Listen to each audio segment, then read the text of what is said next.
Fuck it, we're doing a chapter a day by Twilight, and I hope you guys are on board, because that is what we are doing. So, Twilight, Stephanie Meyer, it opens up with a Bible verse. But of the tree of the knowledge of good and evil, thou shalt not eat of it. For in the day that thou eatest thereof, thou shalt surely die. Genesis 2:17. Preface. I'd never given much thought to how I would die, though I'd had reason enough in the last few months. But even if I had, I would not have imagined it like this. I stared without breathing across the long room into the dark eyes of the hunter, and he looked pleasantly back at me. Surely it was a good way to die, in the place of someone else, someone I loved, noble even. That ought to count for something. I knew that if I'd ever gone to Forks, I wouldn't be facing death now, but, terrified as I was, I couldn't bring myself to regret the decision. When life offers you a dream so far beyond any of your expectations, it's not reasonable to grieve when it comes to an end. The hunter smiled in a friendly way as he sauntered forward to kill me. Chapter 1. My mother drove me to the airport with the windows rolled down. It was 75 degrees in Phoenix, the sky a perfect cloudless blue. I was wearing my favorite shirt, sleeveless white eyelet lace. I was wearing it as a farewell gesture. My carry-on item was a parka. In the Olympic Peninsula of the northwest Washington state, a small town named Forks exists under a near constant cover of clouds. It rains on this inconsequential town more than any other place in the United States of America. It was from this town and its gloomy, omnipresent shade that my mother escaped with me when I was only a few months old. It was in this town that I had been compelled to spend a month every summer until I was 14. That was the year I finally put my foot down. These past 3 summers, my dad, Charlie, vacationed with me in California for 2 weeks instead. It was the Forks that I now exiled myself, an action that I took with great horror. I detested Forks. I loved Phoenix. I loved the sun and the blistering heat. I loved the vigorous, sprawling city. Bella, my mom said to me, the last of 1,000 times, before I got on the plane, you don't have to do this. My mom looks like me, except with short hair and laugh lines. I felt a spasm of panic as I stared at her wide, childlike eyes. How could I leave my loving, erratic, harebrained mother to fend for herself? Of course she had Phil now, so the bills would probably get paid. There'd be some food in the refrigerator, gas in her car, and someone to call when she got lost, but still. I want to go, I lied. I'd always been a bad liar, but I'd been saying this lie so frequently lately that it almost sounded convincing. Tell Charlie I said hi. I will. I'll see you soon, she insisted. You can come home whenever you want. I'll come right back as soon as you need me. But I could see the sacrifice in her eyes behind the promise. Don't worry about me, I urged. It'll be great. I love you, Mom. She hugged me tightly for a minute, and then I got on the plane, and she was gone. It's a 4-hour flight from Phoenix to Seattle, another hour in a small plane up to Port Angeles, and then an hour drive back down to Forks. Flying doesn't bother me. The hour in the car with Charlie, though, I was a little worried about. Charlie had really been fairly nice about the whole thing. He seemed genuinely pleased that I was coming to live with him, for the first time with any degree of permanence. He'd already gotten me registered for high school and was going to help me get a car. But it was sure to be awkward with Charlie. Neither of us was what anyone would call verbose, and I didn't know what there was to say regardless. I knew he was more than a little confused by my decision. Like my mother before me, I hadn't made a secret of my distaste for Forks. When I landed in Port Angeles, it was raining. I didn't see it as an omen, just unavoidable. I'd already said my goodbyes to the sun. So dramatic. It really is. She's so fucking extra. Charlie was waiting for me with his cruiser. This I was expecting too. Charlie is police chief swan to the good people of Forks.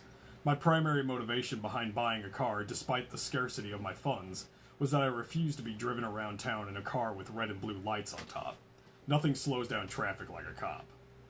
Charlie gave me an awkward one-armed hug when I stumbled my way off the plane.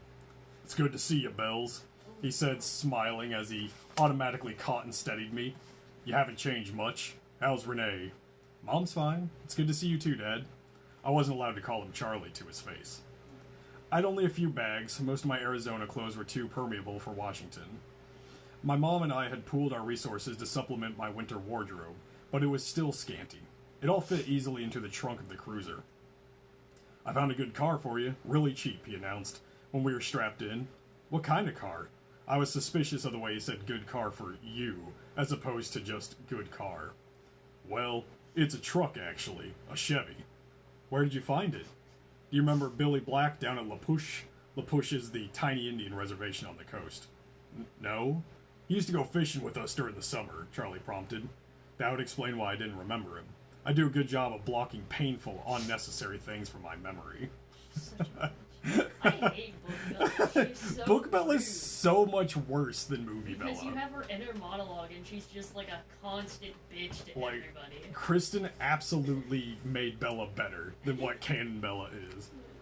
Anyway, he's in a wheelchair now, Charlie continued when I didn't respond, so he can't drive anymore, and he offered to sell me his truck cheap. What year is it?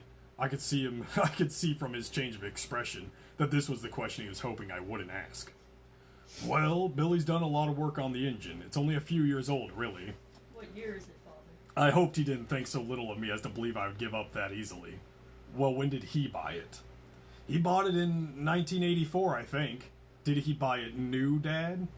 Well, no. I think it was new in its early 60s or late 50s at the earliest, he admitted sheepishly. Dad, I don't really know anything about cars. I wouldn't be able to fix it if anything went wrong. And I couldn't afford a mechanic. Really, Bella, the Thing runs great. They don't build them like that anymore. The Thing, I thought to myself. It had possibilities as a nickname. Movie at Bella the very had, least. Like, she was over the moon then. Yeah, Movie Bella loved the truck. She was excited. Like, hell yeah, I love my rust bucket. Book Bella's like, give me more. Why didn't you buy me a Volvo? How cheap is cheap? After all, that was the part I could not compromise on. Well, honey, I kind of already bought it for you as a homecoming gift. Charlie peeked sideways at me with a hopeful expression. Wow, free. You didn't need to do that, Dad. I was going to buy myself a car. I don't mind. I want you to be happy here. He was looking ahead at the road when he said this. Charlie wasn't comfortable with expressing his emotions out loud. I inherited that from him, so I was looking straight ahead as I responded. That's really nice, Dad. Thanks, I really appreciate it. No need to add that my being happy in Forks is an impossibility. He didn't need to suffer along with me, and I never looked at free truck in the mouth or engine. Thank you, Stephanie Meyer. Well, now, you're welcome, he mumbled and cleared his throat, embarrassed by my thanks. We exchanged a few more comments on the weather, which was wet, and that was pretty much it for conversation. We stared out the windows in silence. It was beautiful, of course. I couldn't deny that. Everything was green, the trees, their trunks covered with moss, their branches hanging from the canopy of it, the ground covered with ferns, even the air filtered down greenly through the leaves. It was too green, an alien planet. She was happy for like a split second. She's like, no, wait, no, I refuse. Like, no, I can't like this. Ah. I decided that I don't like it. I'm already upset. I don't want to be here. Eventually, we made it to Charlie's. He still lived in the small two-bedroom house that he bought with my mother in their early days of their marriage. Those were the only kind of days their marriage had. The early ones. Shut up, Bella. Their marriage didn't God. last long. There, parked on the street in front of the house that never changed, was my new to me, truck. It was a faded red color with big rounded fenders and a bulbous cab. To my intense surprise, I loved it. I didn't know if it would run, but I could see myself in it. Plus, it was one of those solid iron affairs that never gets damaged. The kind you see at the scene of an accident, paint unscratched, surrounded by pieces of the foreign car that it had destroyed. Yes. Wow, Dad, I love it. Thanks. Now my horrified day tomorrow would be just that, much less dreadful. I wouldn't be faced with the choice of either walking 2 miles in the rain to school or accepting a ride in Chief's cruiser. I'm glad you like it, Charlie said gruffly, embarrassed again. It took only one trip to get all my stuff upstairs. Yes, we understand. It's like the 8th time. I didn't pack anything. I got the west bedroom that faced out over the front yard. The room was familiar. It had belonged to me since I was born. The wooden floor, the light blue walls, the peaked ceiling, the yellow lace curtains around the windows. These were all part of my childhood. The only changes Charlie had ever made was switching the crib for a bed and adding a desk as I grew. The desk now held a second-hand computer. It now held a second-hand computer with the phone line for the modem stacked on the floor to the nearest phone jack. This was a stipulation from my mother so that we could stay in touch easily. The rocking chair from my baby days was still in the corner. There was only one small bathroom at the top of the stairs, which I would have to share with Charlie. I was trying not to dwell on that too much. One of the best things about Charlie? He doesn't hover. Straight from the movie. Wait, the other way. He left me alone to unpack and get settled, a feat that would have been altogether impossible for my mother. It was nice to be alone, not to have to smile or look pleased. The relief to stare dejectedly out the window at the sheeting rain and just let a few tears escape. I wasn't in the mood to go on a real crying jag. I would save that for bedtime. Save that for later, when I would have to think about the oncoming morning.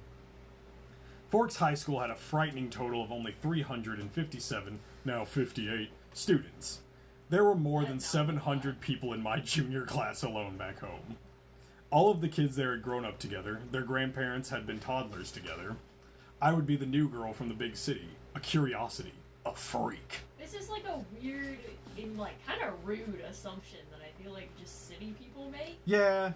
It's like I never I paid had a attention to small new kids. school, and like I didn't know jack shit about any of them, and I never really noticed if there was a new kid. I would only know if it was a new kid. If the new teacher's like, we have a new kid. Yeah. Maybe if I looked like a girl from Phoenix should, I could work this to my advantage. But physically, I could never fit in anywhere. I should be tan, sporty, blonde, a volleyball player, or a cheerleader, perhaps. All the things that go with living in the Valley of the Sun.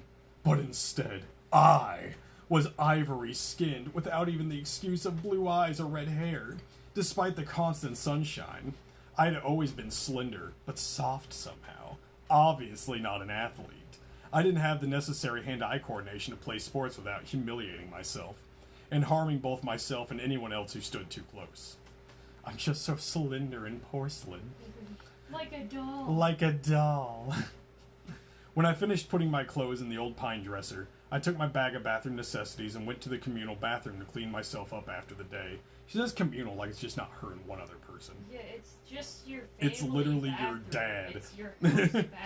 You just say you went to the bathroom. I looked at my face in the mirror as I brushed through my tangled damp hair. Maybe it was the light, but I already looked sallower, unhealthy. My skin could be pretty if it was very clear, almost translucent, but it all depended on color, and I had no color here.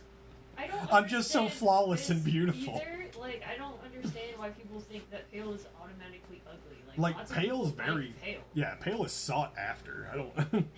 Facing my pallid reflection in the mirror, I was forced to admit that I was lying to myself. It wasn't just physicality that I'd never fit in. And if I couldn't find a niche in my school with 3,000 people, what were going to be my chances here? I didn't relate well to people my age. Maybe the truth was that I didn't relate well to people, period. Even my mother, who I was closer to than anyone else on the planet, was never in harmony with me. Never on exactly the same page.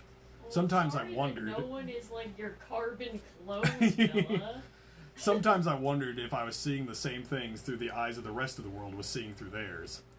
Maybe there was a glitch in my brain, but the cause didn't matter. All that mattered was the effect, and tomorrow would just be the beginning. I'm not like other girls. I didn't sleep well that night, even after I was done crying. The constant whooshing of the rain and wind across the roof wouldn't fade into the background. Literally everyone thinks rain is soothing. Fuck off. She's not like other girls. She can't sleep to the rain. It's universal. I pulled the faded old quilt over my head and later added the pillow too. Later added the pillow too. But I couldn't fall asleep until midnight when the rain finally settled into a quiet drizzle. Thick fog was all I could see out of my window in the morning, and I could feel the claustrophobia creeping up on me. You ever been so bitchy you've been pissed off at the rain? At the fog. Breakfast with Charlie was a quiet event. He wished me good luck at school. I thanked him, knowing his hope was wasted. Good luck tended to avoid me. Charlie left first, off to the police station that was his wife and family. Well, his actual wife and family left. Yeah. After he left, I sat at the old square oak table in one of the 3 unmatching chairs and examined his small kitchen, with its dark paneled walls, bright yellow cabinets, and white linoleum floor. Nothing had changed. And, like, it's such a small town, it's not even like that it's his whole life, and he's always away from home, and he's always in danger. He just has a job. Like, he probably just has a fucking 9 to 5. My mother had painted the cabinets 18 years ago in an attempt to bring some sunshine into the house. Over the small fireplace in the adjoining handkerchief-sized family room was a row of pictures. First, a wedding picture of Charlie and my mom in Las Vegas. Then one of the three of us in the hospital after I was born, taken by a helpful nurse. Followed by the procession of my school pictures, up to last year's. Those were embarrassing to look at. I would have to see what I would have to do to get Charlie to put them somewhere else, at least while I was living here. It was impossible being in this house not to realize that Charlie had never gotten over my mom. It made me uncomfortable. Charlie loves you. I didn't want to be too early for school, but I couldn't stay in the house anymore. I donned my jacket, which had the feel of a biohazard suit, and headed out into the rain. It was just drizzling. Not enough to soak me, though, immediately as I reached for the house key that was always hidden under the eaves by the door and locked up. The sloshing of my new waterproof boots was unnerving. I missed the normal crunch of gravel as I walked. I couldn't pause and admire my truck again as I wanted. I was in such a hurry to get out of the misty wet that swirled around my head and clung to my hair. She's so whiny. It's just everything. Inside the truck, it was nice and dry. Either Billy or Charlie had obviously cleaned it up, but the tan upholstery seats still smelled faintly of tobacco, gasoline, and peppermint. The engine started quickly to my relief, but loudly roaring to life and then idling at top volume. Well, a truck this old was bound to have a flaw. The antique radio worked, a plus that I had not expected. Finding the school wasn't difficult, though I'd never been there before. The school was like the most other things just off the highway. It was not obvious that it was a school, only a sign which declared it to be Forks High School. So it's obvious that it's a school. It looked like a collection of matching houses, built with maroon-colored bricks. There were so many trees and shrubs, I couldn't see its size at first. Where is the feel of the institution? I wondered nostalgically. Where was the chain-link fences? What about the metal detectors? I parked in front of the first building, which had a small sign over the door reading "Front Office." Doesn't feel like a prison? Yes.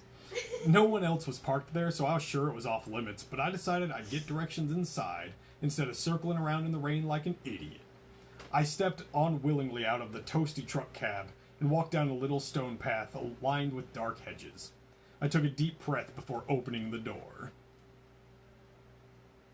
Inside it was brightly lit and warmer than I'd hoped. Now it's too hot. Oh my god. The office was small, a little waiting area with padded folding chairs, orange-flecked commercial carpet, notices and awards cluttering the walls, a big clock ticking loudly. Plants grew everywhere in large plastic pots, as if there wasn't enough greenery outside. Bella, The room was cut in half by a long counter, cluttered with wire baskets full of papers and brightly colored flyers taped to its front. There were 3 desks behind the counter, one of which was manned by a large red-haired woman wearing glasses.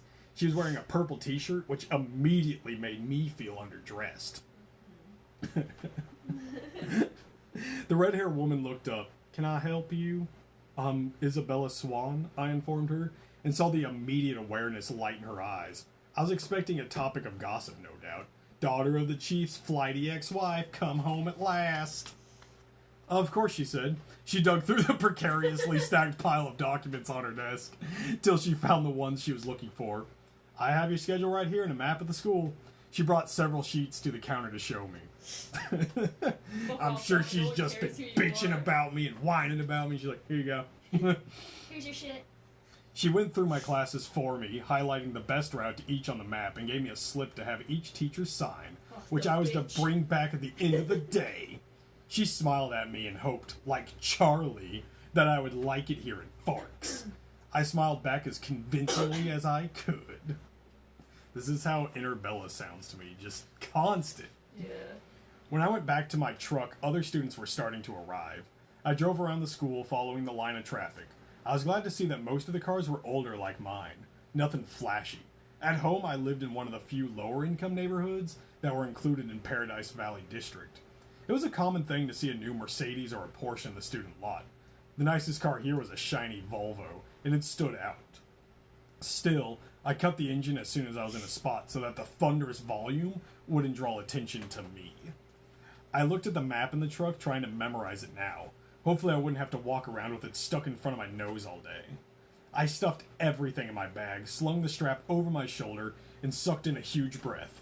I can do this, I lied to myself feebly. Literally everyone she's met is like, hey, if you need anything, I'll help you out. Yeah, they've just Like, all been so nice. Everyone has been... Everyone hated me.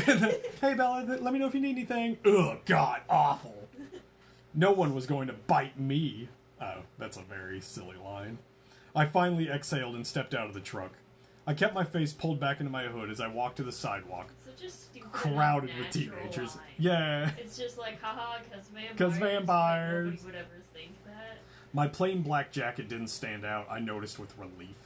Once I got around the cafeteria Why building... would it? I don't know. Once I got around the cafeteria, Building 3 was easy to spot. There was a large black 3 painted on a white square on the east corner. I felt my breathing gradually creeping towards hyperventilation as I approached the door. Relax. I tried holding my breath as I followed 2 unisex raincoats through the door. The classroom was small. The people in front of me stopped just inside the door to hang up their coats on a long row of hooks. I copied them. There were 2 girls, one a porcelain-colored blonde, the other also pale with light brown hair. At least my skin wouldn't be a standout here. I took the slip up to the teacher, a tall, balding man whose desk had a nameplate identifying him as Mr. Mason. He gawked at me when he saw my name. Not an encouraging response. And, of course, I flushed tomato red. But at least he sent me to an empty desk at the back without introducing me to the class. It was harder for my new classmates to stare at me in the back, but somehow they managed. I kept my eyes down at the reading list the teacher had given me. It was fairly basic. Bronte, Shakespeare, Chaucer, Faulkner. I'd already read everything. Of course you did. She likes to read. That was comforting. And boring. She's literally never fucking pleased with anything. No. I wondered if my mom would send me my folder of old essays, or if she would think that was cheating. I went through different arguments with her in my head while the teacher droned on and This on. school is so backwater, and your school is so elite. When the bell rang, there's like a weird typed-in underline under bell. Huh. I'm sure it's just a Maybe mess it's up. like, haha, because her name is Bella. Ah.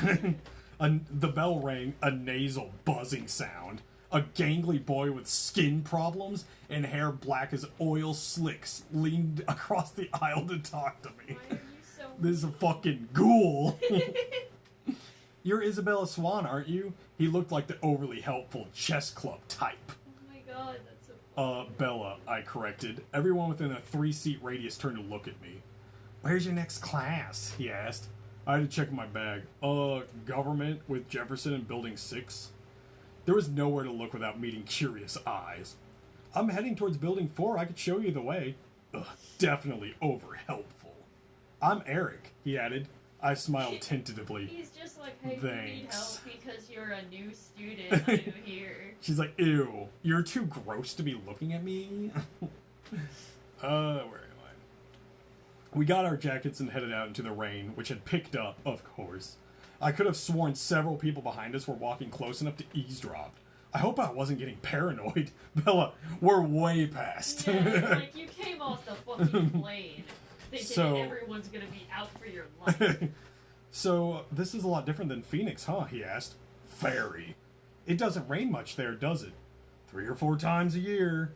Wow, what must that be like? He wondered. Sunny, I told him.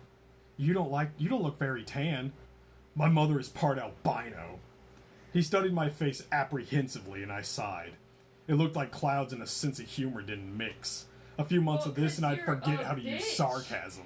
Yeah, it's like, no, that's not sarcastic. You're an asshole. Like, you're being so rude. He's, like, probably confused as to whether or not he's pissed you off. We walked back around the cafeteria to the south building by the gym. Eric walked me right to the door, though it was clearly marked. Well, good luck, he said. Class too, doesn't he? No, he has the 4th class. Oh, okay. But it's on the way. Well, good luck, he said, as I touched the handle. Maybe we'll have some other classes together. He sounded hopeful. I smiled at him vaguely and went inside. Someone enjoy being around you. The rest of the morning passed in about the same fashion. My trigonometry teacher, Mr. Varner, who I would have hated anyway just because of the subject he taught,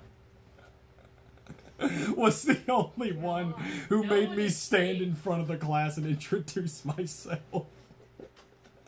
I stammered, blushed, and tripped over my own boots on the way to my seat.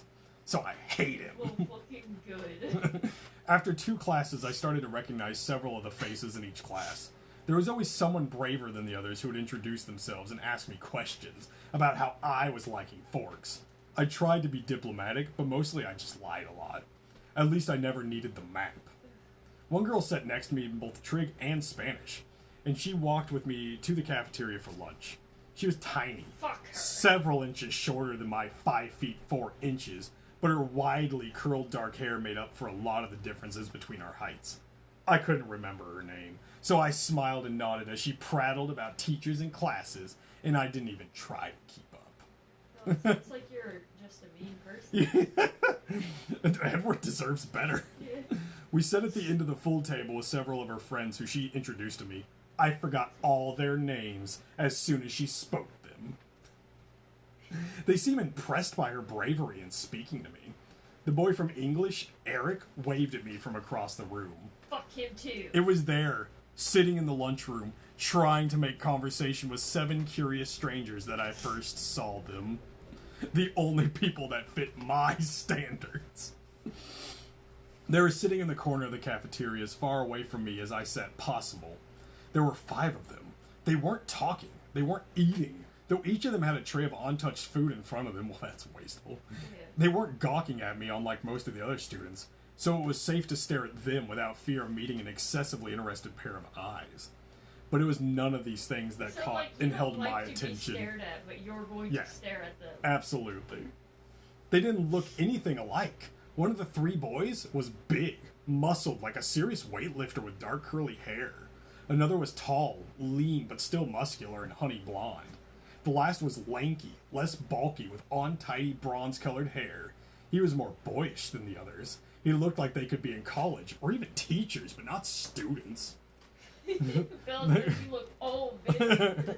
The girls were opposite. The tall one was statuesque. She had a beautiful figure, the kind you'd see on the cover of Sports Illustrated. The kind that made every girl around her take a hit on their I self-esteem might have said just by so. being in the same room. Her hair was golden, gently waving to the middle of her back. The short girl was pixie-like, thin in the extreme, with small features. Her hair was a deep black cropped short and pointing in every direction. And yet, they were all exactly alike. Every one of them was chalky pale. The palest of pale students living in this sunless town. Paler than me, the albino. They all had very dark eyes despite the range of hair tones. They also had dark shadows under those eyes, purplish, bruise-like shadows. Well, they certainly didn't do that in the movies. As if they were all suffering from a sleepless night, or almost done recovering from a broken nose. Those are the college Though, students. though their noses, all their features, were very straight, perfect, angular. But all this still was not why I couldn't look away. They like just wouldn't look that good though. They would probably look They a would be little ghouls. inbred Yeah. because they're from so long ago. I stared because their faces so different, so similar, were all devastatingly, inhumanly beautiful.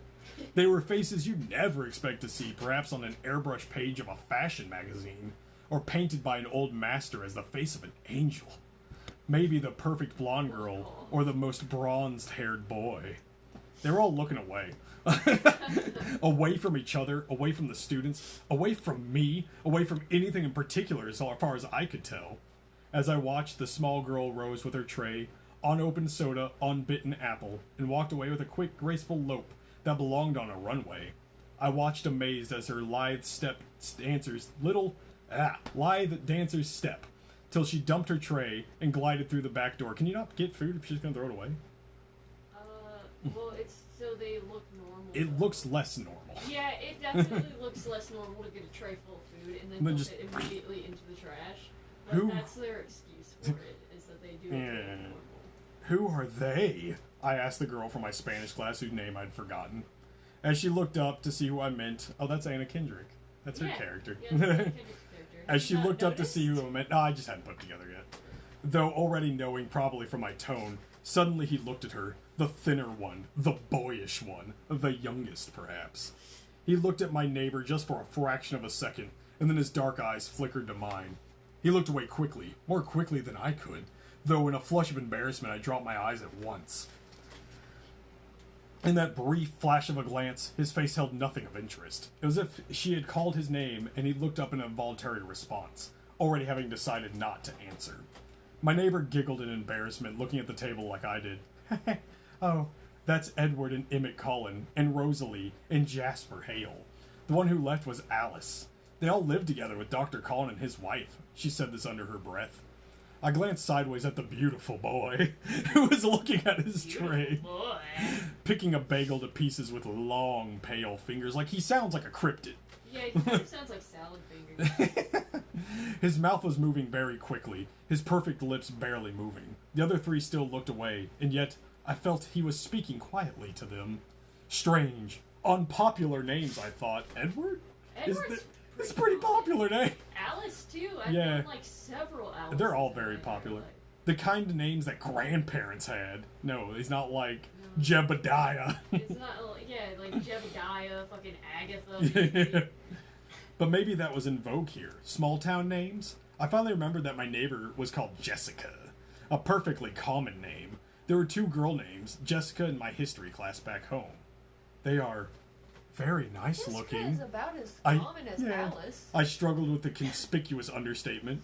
Yes, Jessica agreed with another giggle. They're all together, though. Emmett and Rosalie, Jasper and Alice, and they live together. Her voice held a shocking condemnation of the small town. Rosalie I thought critically. Yeah. It's the only one I haven't heard. But if I was being honest, I had to admit that even in Phoenix it would cause gossip. Which ones are the Collins, I asked. They don't look related. Oh, they're not related. Dr. Cullen is really young, in his 20s or early 30s. They're all adopted. The Hales are brothers and sisters, twins, and the blondes, they're the foster children. They look a little old for foster children. Well, they are now. Jasper and Rosalie are both 18, but they've been with Miss Collins since they were 8. She's their aunt or something like that. It's really kind of nice for them to take care of all those kids like that when they're so young and everything. I guess so. Just go ahead and reluctantly. Whatever, just leave him in the fucking orphan bin for all I care. And I got the impression that she didn't like the doctor or his wife for some reason. With the glances she was throwing at their adopted children, I would presume the reason was jealousy. I think that Miss Collin... I want to own those children. I think that Miss Collin can't have kids, though. She added as if that lessened their kindness. That's very hurtful. Throughout all this conversation, my eyes flickered again and again to the table where the strange family sat. They continued to look at the walls and not eat. Have they... They sound like criminals. Have they always lived in Forks, I asked. Surely I would have noticed them on one of my summers here. No, she said in a voice that implied that it should be obvious, even to a newbie like me. They just moved down 2 years ago from somewhere in Alaska. I felt a surge of pity. Pity because, as beautiful as they were outsiders, clearly not accepted. Relief that I wasn't the only newcomer here. It's certainly not the most interesting by any standard.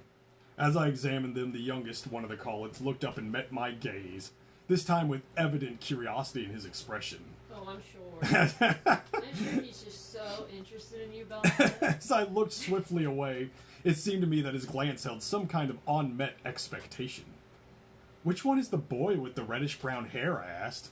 I peeked at him from the corner of my eyes, and he was still staring at me, but not gawking like the other students had today. He had a slightly frustrated expression. I looked down again. Oh, that's Edward. He's gorgeous, of course, but don't waste your time. He doesn't date. Apparently none of the girls here are good-looking enough for him. That's straight from the movie. She sniffed a clear case of sour grapes. Bella. Bella's calling everybody else having sour grapes. Yeah, like all the fucking people, go jump off the cliff, Bella. I wondered when he had turned her down. I bit my lip to hide my smile. Then I glanced at him again. His face was turned away, but I thought his cheek appeared lifted, as if he was smiling too. No, Bella. It's 'cause you stink. Smiling with you. I bit my lip to hide my smile. After a few more minutes, the four of them left the table together. They were all noticeably graceful, even the big one. The fat boy. It was unsettling to watch. The one named Edward didn't look at me again. I sat at the table with Jessica and her friends longer than I would have if I had been sitting alone. I was anxious not to be late for my class on the first day. You know what's kind of funny? What? If you was was smiling like she thought after looking at her, it's probably because he was making fun of her. Yeah. Because he was smiling along with her and like, Jessica's so pathetic. One of my new acquaintances who considerately reminded me that her name was Angela had biology 2 with me in the next hour. We walked to class together in silence. She was shy too. When we entered the classroom, Angela went to sit at the black-topped lab table exactly like the ones I'd used too. She already had a neighbor. In fact, all the tables were filled but one. Next to the center aisle, I recognized Edward Cullen by his unusual hair sitting next to that single open seat. As I walked down the aisle to introduce myself to the teacher and get my slip signed, I was watching him surreptitiously. That's a big word. Just as I... Yes, whatever. Surreptitiously. Just as I passed, he suddenly went rigid in his seat. He stared at me again, meeting my eyes with the strangest expression on his face. It was hostile, furious. I looked quickly away, shocked, going red again. I stumbled over a book in the walkway and had to catch myself on the edge of the table. The girl sitting there giggled. Bitch. I noticed that his eyes were black, coal black. Mr. Banner signed my slip and handed me a book with no nonsense about introductions. I could tell we were going to get along. Of course, he had no choice but to send me to the open seat in the middle of the room. I kept my eyes down as I went to sit by him, bewildered by the antagonistic stare he had given me. I didn't look up as I set my book on the table and took my seat, but I saw his posture change from the corner of my eye. He was leaning away from me, sitting on the extreme edge of his chair. Everything is extreme with her. Yeah. And averting his face like he smelled something awful. Inconspicuously, I sniffed my hair. It smelled like strawberries. My scent of my favorite shampoo. It seemed an innocent enough odor. I let my hair fall over my right shoulder, making a dark curtain between us, and tried to pay attention in class. Unfortunately, the lecture was on cellular anatomy, something I had already studied. I took notes carefully anyway, though, because I already knew it. Well, it's just a college kid. Yeah. I couldn't stop myself from peeking occasionally through the screen of my hair at the strange boy next to me. Strange boy. During the whole class, he never relaxed his stiff position on the edge of his chair, sitting as far from me as possible. Yeah, Bella's uncomfortable. I could see his hand on his left leg was clenched into a fist, tendons standing out under his pale skin. This, too, he never relaxed. He had the long sleeves of his white shirt pushed up to his elbows. His forearms were surprisingly hard and muscular, beneath his light skin. He wasn't nearly as slight as he looked next to his burly brother. Not just looking at him either, like I fucking him, yeah. The class seemed to drag on longer than the others. Was it because the day had finally come to a close, or because I was waiting for his tight fist to loosen? It never did. He continued to sit so still it looked like he wasn't breathing. What was wrong with him? What was this was this his normal behavior? I questioned my judgment on Jessica's bitterness at lunch today. Maybe she was not as resentful as I thought. There's something wrong with Edward. Because now he's rejected her. It couldn't have anything to do with me. He didn't even know me. I peeked up at him one more time and he regretted it. He was glaring down at me, his black eyes full of revulsion. As I flinched away from him, shrinking against my chair, and the phrase, "if looks could kill," ran through my mind. At that moment, the bell rang, loudly, making me jump, and Edward Cullen was out of his seat. Fluidly, he rose. And he was much taller than I thought. His back was to me, and he was out the door before anyone else was even out of their seat. I sat frozen in my seat, staring blankly after him. He was so mean. It wasn't fair. I began gathering up my things slowly, trying to block the anger that filled me for fear my eyes would tear up. For some reason, my temper was hardwired to my tear ducts. I cried when I was angry. It was a humiliating tendency. "Aren't you Isabel Swan?" a male voice asked. I looked up to see a cute baby-faced boy, his pale blonde hair carefully gelled into orderly spikes, smiling at me in a friendly way. He obviously didn't think I smelled bad. "Bella," I corrected him with a smile. "I'm Mike." "Hi, Mike. Do you need help finding your next class?" "I'm heading to gym. Actually, I think I can find it." "That's my next class, too." He seemed thrilled, though it wasn't that big of a coincidence in the school this small. We walked to class together. He was a chatterer. He supplied most of the conversation, which made it easy for me. He lived in California till he was 10, so he knew how I felt about the sun. It turned out he was in my English class also. He's the nicest person I'd met today. But as Just we were 'cause entering he's the also gym, from the West yeah, Coast. it has nothing to do with his personality. But as we were entering the gym, he asked, "So did you stab Edward Cullen with a pencil or what? I've never seen him act like that." I cringed. So I wasn't the only one that had noticed, and apparently that wasn't Edward's unusual behavior, or usual behavior. I decided to play dumb. "Was that the boy I sat next to in biology?" I asked artlessly.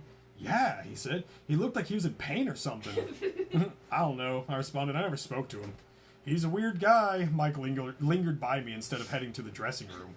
"If I were lucky enough to sit by you, I would have talked to you." "Oh, thanks, Mike." I smiled at him before walking through the girls' locker room. He was friendly and clearly admiring, but it wasn't enough to ease my irritation. The gym teacher, Coach Clapp, Boys have to like me. found me in a uniform, but didn't make me dress down for today's class. At home, only 2 years of PE were required. Here, PE was mandatory all 4 years. Fork was literally my personal hell on earth. I watched 4 volleyball games running simultaneously, remembering how many injuries I had sustained and inflicted. Playing volleyball, I felt faintly nauseated. The final bell rang at last. I walked slowly to the office to return my paperwork. The rain had drifted away, but the wind was strong and colder. I wrapped my arms around myself. When I walked into the warm office, I almost turned away and backed out. Because Edward Cullen stood at the desk in front of me. I recognized again that tousled bronze hair. He didn't appear to notice the sound of my entrance. God, he's so hot. He's so hot. I stood pressed against the back wall, waiting for the receptionist to be free. He was arguing with her in a low, attractive voice. Gotta have it. I quickly picked up the gist of the argument. He was trying to trade from 6th hour biology to another time. Any other time. I just couldn't believe this was about me. It had to be something else. Something that happened before I entered the biology room. The look on his face must have been about another aggravation entirely. It was impossible that this stranger could take a sudden, intense dislike to me. The door opened again and the cold wind suddenly gusted by the room, rustling the papers on the desk, swirling my hair around my face. The girl who came in merely stepped to the desk, placed a note in a wire basket, and walked out again. But Edward Cullen's back stiffened, and he slowly turned to glare at me. His face was absurdly handsome, with piercing, hate-filled eyes. For an instant, I felt a thrill of genuine fear, raising the hair on my arms. The look lasted only a second, but it chilled me to like the freezing wind. Edward, you hate me so good. He turned back to the receptionist. "Never mind, then," he said hastily in a voice like velvet. "I can see that it's impossible.